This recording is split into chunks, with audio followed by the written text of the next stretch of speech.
My boyfriend won $20 million in the lottery and immediately broke up with me. Our social classes are different. You're too low for me. Then he turned around and hooked up with a coworker. I laughed. He forgot that the lottery ticket was from the previous draw. I rolled down the window of my Maserati and said to them, "You two are way too low for me. Let's break up." Luana just won $20 million in the lottery. Daniel stood in front of me, his expression smug as he spoke those words. "All because of that?" I asked, looking at him. "Of course. You've probably never even seen that much money, have you? My mom says there are different classes of people. Now that we've made it to the top, you and I aren't on the same level anymore." I couldn't help but laugh. 20 million, and they think they're part of high society. I didn't even have time to tell him that my dad owns several buildings that bring in more than $20 million a year in rent, not to mention his companies. But it's fine. Honestly, I was glad to get rid of someone like him. Better to cut ties early. No tears over love, just sleepless nights thinking about money. Daniel glanced at me. "By the way, even though you paid for the $50 lottery ticket, I'm the one who bought it, so don't expect a penny from me." He always had this habit of buying lottery tickets, dreaming of getting rich overnight. But when it came time to pay, he'd always have an excuse. His phone was dead, or his payment didn't go through, because the bank really cares about a few bucks, right? "My mom doesn't like you either," Daniel added. "She thinks you're tacky. Remember the last time you met her? You gave her some cheap no-name gifts. You embarrassed us." "You embarrassed yourself," I shot back. "God must have spilled wisdom all over the world, but your family held up an umbrella."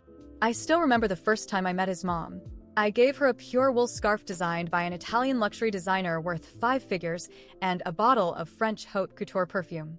Now it's apparently a cheap no-name gift to them, like a catfish splashing water and thinking it's seafood. Daniel continued, "I won't argue with you, because I'm an elite. But since we're breaking up, let's settle things. Why don't you sell back the gifts I gave you?" Typical Daniel. Even winning the lottery doesn't change his stinginess. "No need. I still have all the stuff you gave me. I'll return every bit of it. Your $9.99 skincare set? I was too scared to use it in case it ruined my skin. That $19.99 shirt and tie set? I didn't want to wear it in case I broke out in hives. And that $10 box of bread? I was worried it'd make me sick, and not even the medical bills would cover it." The crowd around us burst into laughter. Daniel's face turned red as he snapped back. "Don't just bring that up. What about all the money I gave you? Didn't I send you cash?" "You sure did," I nodded, pulling out my phone to check the records. Valentine's Day, $5.20. 4th of July, $6.60. Christmas, $8.80. "You're so thoughtful, so generous." I laughed. "Even my cousin in elementary school gives me more than that. I used to think he was so sweet and attentive that I didn't care about the little things. But now, looking back, I must have had water on the brain, enough to fill the entire Lake Michigan." Daniel puffed out his chest. "That was the past. Things are different now. I've won $20 million. I can buy whatever I want, and you no longer deserve to be with me." I nodded. "All right. In that case, why don't you return the gifts I gave you?" Daniel laughed. "The stuff you gave me? It's all knockoffs, isn't it? How much could it be worth?" Daniel grew up poor. His dad passed away early, and he and his mom depended on each other to protect his fragile ego. I always cut the tags off the gifts I gave him, and they didn't have any flashy logos. "That belt you're wearing? Gucci limited edition, $10,000. Those shoes, C brand, $15,000. That jacket, also C brand, $30,000. I listed them off one by one. Daniel's face fell. "You think I'm an idiot? You couldn't afford the real thing. You must have just bought some knockoffs to fool me." Because he couldn't tell real from fake, I pulled out my phone. "Here's the purchase history and receipts. If you don't believe me, go check with the store. And the scarf and perfume I gave your mom? They weren't any cheaper than the stuff I gave you, but I'll let that go. Just give me $100,000 for everything else I've gifted you." In reality, I'd spent over $200,000 on him over the years. But if I asked for that, his mom would probably make my life a nightmare. Daniel gritted his teeth. "Who knows if what you gave me was real or fake? Let's call it $50,000. I'll give you $10,000 now, and the rest once I cash in the lottery. Fine by me, even though it's a drop in the bucket compared to my bank balance. Who says no to more money?" After receiving the $10,000 in my account, I stood up and said to Daniel, "Thanks, Daniel. That's the first time you've been so generous. He looked pained, but still spat back. Good. Don't ever come looking for me again, loser. And don't ever try to contact me. I'm afraid your bad luck will mess up my fortune. I nodded vigorously, making sure he saw me agree. After Daniel left, I told my driver to bring my Bentley around from the garage. I'm done pretending. That night, Daniel posted on Instagram. There were 2 photos, one of a lottery ticket and another of him taking a selfie at the Maserati dealership. The caption read, "Just focus on working hard and loving yourself. Luck will follow you if you smile enough." I almost gagged on my dinner. As I was about to delete his number, something about that lottery ticket caught my attention. The numbers weren't fully visible, but the draw number was clear, 381. However, the winning numbers for draw 381 didn't match those on his ticket. I quickly checked the results online and realized Daniel had mistaken the previous draw's numbers as the winning ones. He must have watched a replay or checked the wrong draw, thinking he'd won $20 million. This was about to get interesting. I couldn't wait to see his face when he found out the truth. While taking a break at work, I overheard Bianca, the office gold digger, bragging to a coworker. "My boyfriend just moved into Ridgewood Heights." I froze. What a coincidence. My dad had bought me a place there too, though I rarely stayed. Since Daniel worked nearby, I had given him a key to use the place when he worked late. I told him it was rented. He moved in without a second thought, never questioning how the rent probably cost more than his monthly salary. I was already thinking about taking the keys back when Bianca added, "He calls me his lucky girl. Ever since we got together, he won $20 million. Everyone around her gasped in envy. Wait, Ridgewood Heights? $20 million? Hesitantly, I asked, "Does your boyfriend happen to be named Daniel?" Bianca shot me a wary look. "You know him? Don't even think about stealing him just because he's rich. He's way out of your league." Of course, it was him. Daniel had been seeing Bianca while we were still together. Did he seriously think Bianca was high society material? If my dad knew about this, he'd die laughing. Bianca always flaunted fake designer bags, switching them up every day. To someone like Daniel, who couldn't even tell real from fake, she must have looked like a wealthy princess. A perfect match, really. 2 gold diggers finding each other. Best wishes. Please stay together forever. That evening, Bianca posted on Instagram a photo of her and Daniel with the caption, "No more waiting. The one I've been waiting for is here." 5 minutes later, Daniel posted their picture too, with the cringeworthy caption, "Us." Later, the manager of my favorite luxury store texted me, letting me know they'd just received new stock and invited me to check it out. Since I had nothing better to do, I decided to swing by. As soon as I walked in, there they were, Daniel and Bianca. The only sales associate in the store glanced at me and completely ignored me, continuing to serve them with a big smile. Bianca was decked out in a logo-plastered outfit, though it was last season's collection. Meanwhile, I was wearing a simple t-shirt and carrying a canvas bag. No wonder the saleswoman thought I wasn't worth her time. Bianca noticed me too. "What kind of people are they letting into this store?" she sneered. Daniel added, "What are you doing here, Luana? You can't afford anything in this store." I smiled. "Oh, did your family open this store?" I didn't realize I needed permission to look around.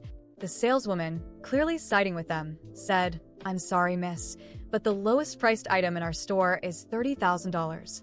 If you can't afford it, you really shouldn't waste your time." I couldn't help but laugh. Inside, she had no idea who she was backing. After showing Bianca several bags, I overheard her tell Daniel, "Baby, I want this one, and the second one in that row too." The sales associate beamed. "You have such great taste, miss. These are our best sellers. You've got an excellent eye." Bianca, pleased, slung one of the bags over her shoulder and admired herself in the mirror. Then she noticed me. "Luana, aren't you embarrassed carrying that cheap canvas bag? Don't you have a job?" I replied calmly, "I'm carrying a canvas bag because I'm planning to go grocery shopping later. Gotta think green, save the planet." "What's wrong with that? Does your family live by the sea or something? Why are you so concerned?" Frustrated, Bianca turned back to Daniel. "I want this one, that one, and the other one. I want them all." Trying to sound generous, Daniel said, "Buy them, baby." The saleswoman's eyes sparkled with glee. I picked up a black handbag to take a closer look, but the saleswoman stormed over. "I'm sorry, miss, but this is our latest model. It costs $150,000 and is only available to our VVIP clients. Please don't touch it. You might get it dirty." Bianca laughed. Luana, don't get your filthy hands on that bag. You couldn't afford it even if you sold yourself. I was about to fire back when a sharp voice came from the entrance. Who said Luana can't afford it? The saleswoman panicked. Manager, you're back. Amanda, the store manager, walked in and immediately apologized to me. I'm so sorry, Luana. I went to grab your coffee. This new employee didn't know any better. She turned to the saleswoman and added, Luana is one of our VVIP clients. She gets first pick of all new stock. Only after she passes on something can we offer it to other customers. The saleswoman's face turned pale as she hurriedly apologized. Daniel's face turned red. You must be mistaken. Luana is just a regular office worker. How could she be one of your VIPs? Don't let her fool you. Amanda glared at Daniel and Bianca. The threshold for being a VVIP at the store is spending over $1 million annually. She turned back to me. I'm sorry, but I'll have to ask these two to leave. We're closing the store for you. I was still processing the scene at the store when the door closed behind Daniel and Bianca. The manager, Amanda, escorted me to the VIP lounge, where I was offered a coffee and some catalogs of the latest collections. My initial plan was just to spend some time, maybe buy something to distract myself, but the humiliation Daniel and Bianca had just endured gave me an unexpected sense of satisfaction. No matter how much Daniel tried to climb the social ladder at others' expense, he would never understand what it truly meant to be at the top. As I flipped through the catalogs, Amanda approached me, concerned. I hope their behavior didn't ruin your experience, Luana. Should I send a formal notice to ban them from our stores? I chuckled. No need, Amanda. I think they've gotten the message. She nodded, visibly relieved, and returned to her desk. But inside, the idea of letting this go didn't sit well with me. Daniel wasn't just ungrateful. He had crossed boundaries I didn't even know existed. Bianca, on the other hand, was just an extension of him, someone as deluded as he was. If they were willing to dig their own grave, I might as well hand them the shovel. The next day, I went to the Ridgewood Heights apartment that Daniel believed was rented. He had decorated the space with cheap furniture, clearly trying to impress Bianca with a touch of luxury. It was laughable to me.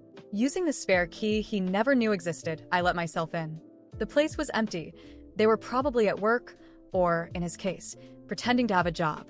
I got straight to the point. I changed all the locks and left a formal notice in the lobby stating that the rental agreement had been terminated. While finishing the last adjustments, the building's maintenance guy approached me. Oh, so you're the owner? Mr. Daniel requested some changes to the apartment. He said it was a gift for his girlfriend. I smirked internally. What kind of man renovates a place he doesn't even own? Don't worry, I replied, smiling. There won't be any more changes. If he shows up, just have him contact me directly. The maintenance guy looked confused but nodded. That same day, I posted a picture on social media, a panoramic view of the apartment with the caption, "Nothing like coming back home after a long trip. Missed my little place." It didn't take long for people to notice. Bianca was the first to comment. Weird, I thought this was my boyfriend's apartment.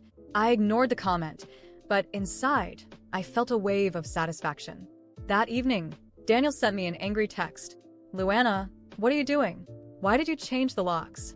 This isn't fair. I replied calmly, Daniel, the agreement was temporary, remember? I decided to end it. You have a new life now. You don't need this place anymore. He tried to push back. But Bianca is already planning to move in here. You can't do this to us.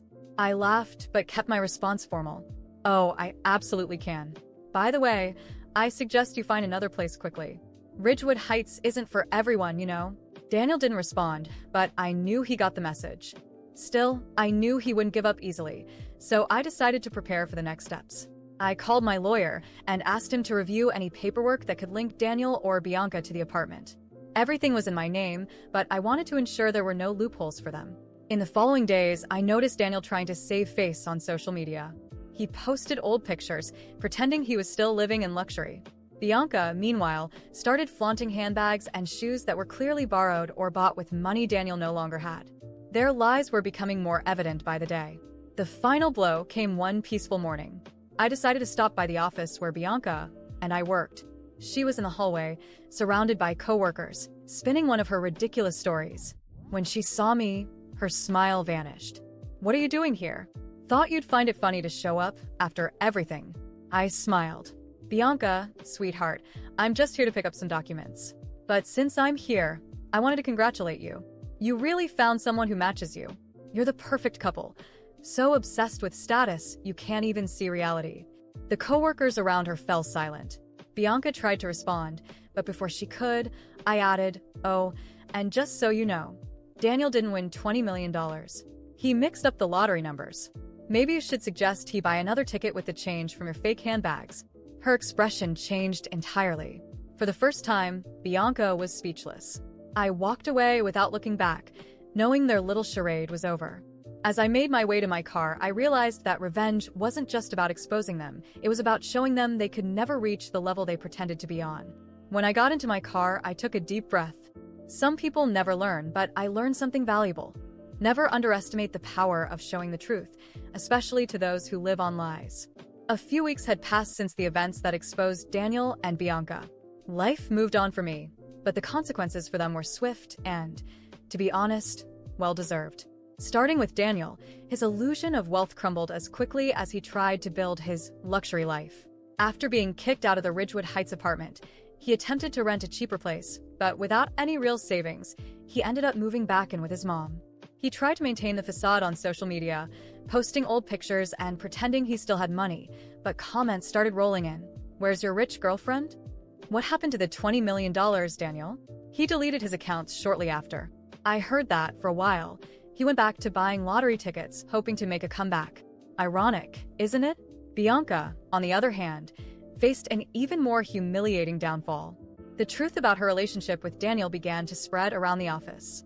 The fact that she had invested so much in a man who didn't even have the money he claimed became a running joke among coworkers. Some people started questioning how she could afford her designer bags and shoes on her salary. Eventually, she quit, unable to handle the stares and whispers. Rumor has it she's now trying to find another wealthy boyfriend, but her reputation precedes her. As for me, life has never been more peaceful. With the apartment free again, I decided to turn it into something meaningful. I converted the space into a kind of refuge for young women starting their careers who need a place to stay. Knowing I'm doing something valuable with what Daniel used as a way to show off has given me a sense of fulfillment that no amount of money could buy. Social media? I'm still active, but my posts haven't changed. I continue to share small parts of my life, but without any pretense. That's something Daniel and Bianca never understood: the power of quiet confidence and authenticity. My life doesn't need to be displayed to be remarkable. In the end, the lesson I've learned is clear. Some people don't want to grow. They want to skip steps, even if it means stepping on others. But time has a funny way of setting things straight. Daniel and Bianca learned that the hard way, and me? I learned that the best revenge is moving forward, keeping your head high, and letting the universe take care of the rest. I close this chapter with a sense of relief. Not because I saw them fail, but because I know I'm finally free of them. Completely.